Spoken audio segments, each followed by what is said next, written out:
नमस्कार मंडळी. जेवणाला काय बनवायचं हा तर गृहिणींना पडलेला रोजचाच प्रश्न आहे. यासाठी मी घेऊन आलेली आहे 30 दिवसांच्या 30 रेसिपी.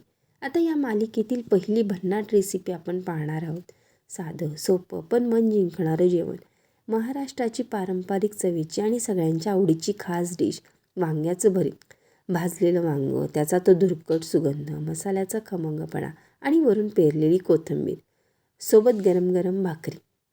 भरीत बनवण्यासाठी मी काय केलेलं आहे, भरताचं वांगं घेतलेलं आहे. ते स्वच्छ धुवून तेल लावून गॅसवर भाजून घेतलेलं आहे. कांदा बारीक चिरून घेतलेला होता. लसूण आणि मिरचीची पेस्ट करून घेतली. एका साईडला मस्तपैकी वाफा आलेली कॉफी तयार होत होती. आता गॅसवर कढई तापवली. त्याच्यामध्ये 2 चमचे तेल टाकलं.